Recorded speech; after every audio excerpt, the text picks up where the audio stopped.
Today's topic is have to. Topic का name क्या है भाई? Have to. Have to is the most important topic in English. सबसे ज्यादा टॉपिक कोई इंपॉर्टेंट है तो कौन सा है वो? हैव टू है। It will be used in present, past as well as in future. ये प्रेजेंट में यूज होगा, पास्ट में यूज होगा और फ्यूचर में भी यूज किया जाएगा। तो प्रेजेंट में दो हेल्पिंग वर्ब होती है, इसमें डू एंड डज। कितनी हेल्पिंग वर्ब होती है? दो। Do and does. और आपको बहुत अच्छे से मालूम है, डू यूज होता है प्लूरल सब्जेक्ट के साथ और डज यूज किया जाता है सिंगुलर सब्जेक्ट के साथ। पास्ट में एक ही हेल्पिंग वर्ब होगी, कौन सी होगी? डिड। फ्यूचर सिंपल में भी एक ही होगी, कौन सी? विल। ये दोनों सब्जेक्ट के साथ यूज होंगे, सिंगुलर के साथ भी और प्लूरल सब्जेक्ट के साथ भी। एक कंडीशन है, अगर मान लीजिए आपका सब्जेक्ट सिंगुलर है, प्रेजेंट का सेंटेंस है और सिंगुलर सब्जेक्ट है और पॉजिटिव सेंटेंस है, तो आप क्या करेंगे? सिंगुलर सब्जेक्ट के साथ पॉजिटिव में आप हैज टू का यूज करेंगे। किसका यूज करेंगे? हैज टू का। यानी कि जो आपका हैव है वो किस में चेंज हो जाएगा? हैज में चेंज हो जाएगा। ऐसी ही सेम कंडीशन एक पास्ट में आती है। पास्ट में पॉजिटिव सेंटेंस में आप हैड टू का यूज करेंगे, हैव टू का यूज ना होकर किसका यूज होगा? हैड टू का यूज होगा। लेकिन सिर्फ और सिर्फ ये पॉजिटिव सेंटेंस के लिए कंडीशन बता रहा हूं मैं, ठीक है? और ये हैड टू दोनों सब्जेक्ट के साथ यूज होगा, सिंगुलर के साथ भी और प्लूरल के साथ भी। इनकी पहचान क्या है? अगर आप प्रेजेंट की बात करेंगे तो प्रेजेंट की जो पहचान होती है ना, होती है ना है या ना पड़ता है। मुझे जाना है, मुझे खाना है, मुझे बात करनी है, मुझे देखना है, मुझे समझना है, तुम्हें कहाँ जाना है, तुम्हें क्यों बोलना है, तुम्हें क्या करना है, तुम्हें कैसे जाना है। जिस सेंटेंस के लास्ट में ना है आएगा वहां पर आप हैव टू का यूज करेंगे। या फिर ना पड़ता है भी आ सकता है, जैसे मुझे पढ़ाना पड़ता है, तुम्हें यहां आना पड़ता है, उसे देखना पड़ता है, मुझे उससे बात करनी पड़ती है, बोलते हैं ना इस तरह से सेंटेंस, तो वहां पर भी हैव टू का यूज होगा। ठीक। पास्ट में अगर बात करेंगे तो है की जगह पर क्या जाएगा? था। मुझे जाना था, मुझे खाना था, मुझे तुमसे बात करनी थी, या मुझे जाना पड़ा, मुझे आना पड़ा, मुझे ये काम करना पड़ा, या मुझे बोलना पड़ता था। इस तरह के सेंटेंस ये पास्ट में चले जाएंगे। फ्यूचर के लिए वही गा लग जाएगा, मुझे जाना पड़ेगा, मुझे आना पड़ेगा, मुझे बोलना पड़ेगा, या मुझे जाना होगा, मुझे काम करना होगा। यानी कि है प्रेजेंट, था पास्ट और गा फ्यूचर, है ना? और इन सेंटेंस को जो बनाने का रूल है वो क्या होगा? Subject helping verb have to verb की फर्स्ट फॉर्म। और हेल्पिंग वर्ब का यूज आपको पास्ट में प्रेजेंट में करना नहीं, पॉजिटिव सेंटेंस में। मालूम है आपको, डू डज और डिड का यूज पॉजिटिव सेंटेंस में होता नहीं है। देख सकते हैं आप आपसे, डू डज और डिड का यूज पॉजिटिव सेंटेंस में नहीं होता। तो आप यहां पर प्रेजेंट और पास्ट के पॉजिटिव में हेल्पिंग वर्ब वाला जो पोर्शन है वो छोड़ देंगे, है ना? तो किस तरह से सेंटेंस बनेंगे? जैसे मान लीजिए मैंने कहा मुझे जाना है, सो आई के साथ डायरेक्ट आप हैव टू लगाएंगे। I have to go, I have to go. तुम्हें जाना है, यू हैव टू गो। हमें जाना है, वी हैव टू गो। उन्हें जाना है, दे हैव टू गो। उसे जाना है। अब यहां पर क्या करेंगे? हैज लगाएंगे। क्या लगाएंगे भाई? हैज लगाएंगे। सिंगुलर सब्जेक्ट के साथ पॉजिटिव में प्रेजेंट में क्या लगाएंगे? हैज। उसे जाना है, ही हैज टू गो। उसे जाना है, शी हैज टू गो। मुझे बात करनी है, आई हैव टू टॉक। तुम्हें बात करनी है, यू हैव टू टॉक। हमें बात करनी है, वी हैव टू टॉक। उन्हें बात करनी है, दे हैव टू टॉक। उसे बात करनी है, ही हैज टू टॉक। उसे बात करनी है, शी हैज टू टॉक। मुझे देखना है, आई हैव टू सी। तुम्हें देखना है, यू हैव टू सी। हमें देखना है, वी हैव टू सी। उन्हें देखना है, दे हैव टू सी। उसे देखना है, ही हैज टू सी। उसे देखना है, she has to C.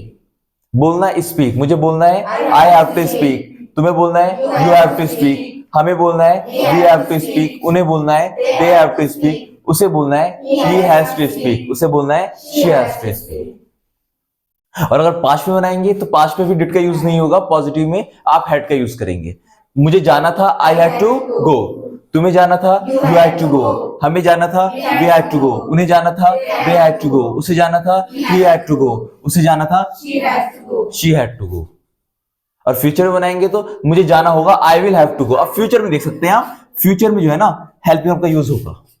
Do does और डिड की बात कर रहे थे जो पॉजिटिव में नहीं होती यूज, बाकी फ्यूचर में विल का यूज होगा। मुझे जाना होगा या मुझे जाना पड़ेगा, I will have to go. तुम्हें जाना पड़ेगा, you will have to go. हमें जाना पड़ेगा, we will have to go. उन्हें जाना पड़ेगा, they will have to go. उसे जाना पड़ेगा, he will have to go.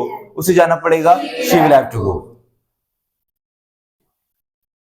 आना, मुझे आना है, आई हैव टू कम।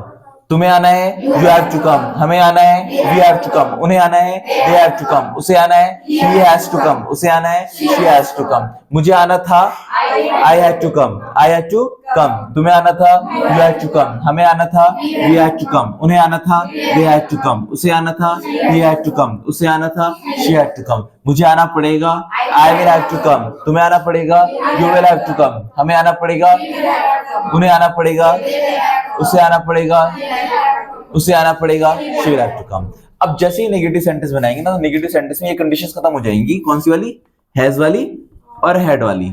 अब आप डायरेक्टली हेल्पिंग वर्ब का यूज करोगे, नॉट लगाओगे। जैसे मान लीजिए एग्जांपल के तौर पर मैंने कहा मुझे जाना है, आई हैव टू गो। मुझे नहीं जाना है, तो यहां पर लग जाएगा do not. I do not have to go. भाई नेगेटिव में और क्वेश्चंस में तो हेल्पिंग वर्ब का यूज होगा ना, है ना। तो अब जैसे मान लीजिए नेगेटिव सेंटेंस हम इसके बनाएंगे, तो नेगेटिव सेंटेंस में आप हेल्पिंग वर्ब का यूज करोगे और साथ में नॉट भी लगेगा। और डू नॉट को कहा जाता है डोंट, डज नॉट को कहा जाता है डजंट, डिड नॉट को डिडंट, विल नॉट को वॉन्ट। जैसे मुझे नहीं जाना है, I don't have to go. I don't have to go.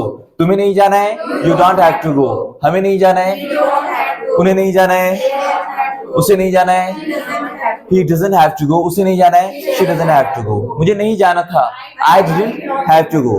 तुम्हें नहीं जाना था, you didn't have to go। हमें नहीं जाना था, उन्हें नहीं जाना था, उसे नहीं जाना था, उसे नहीं जाना था, मुझे नहीं जाना पड़ेगा। I want, will not को क्या बोलते हैं? Want। I want have to go। तुम्हें नहीं जाना पड़ेगा, हमें नहीं जाना पड़ेगा, उन्हें नहीं जाना पड़ेगा, उसे नहीं जाना पड़ेगा। He won't have to go। उसे नहीं जाना पड़ेगा। She won't have to go। She won't have to go। अगर यही सेंटेंस हम क्या से शुरू करेंगे तो हेल्प वर्ब आ जाएगी आगे। क्या मुझे जाना है? Do I have to go. Do I have to go. क्या तुम्हें जाना है? Do you have to go. क्या हमें जाना है? Do we have to go. क्या उन्हें जाना है? Do they have to go. क्या उसे जाना है? Does he have to go. क्या उसे जाना है? Does she have to go. क्या मुझे जाना था? Did I have to go. क्या तुम्हें जाना था? Did you have to go. क्या हमें जाना था? क्या उन्हें जाना था? क्या उसे जाना था? क्या उसे जाना था? क्या मुझे जाना पड़ेगा? Will I have to go. Will I have to go. क्या तुम्हें जाना पड़ेगा? क्या हमें जाना पड़ेगा? क्या उन्हें जाना पड़ेगा? क्या उसे जाना पड़ेगा? क्या उसे जाना पड़ेगा? बस क्वेश्चंस में क्वेश्चन लगा देंगे, हो गया टॉपिक पूरा। कुछ सेंटेंस आप बताइए। मुझे तुमसे बात नहीं करनी थी, तुम्हें क्यों बोलना था? उसे यहां नहीं आना था, मुझे उससे बात करनी पड़ेगी।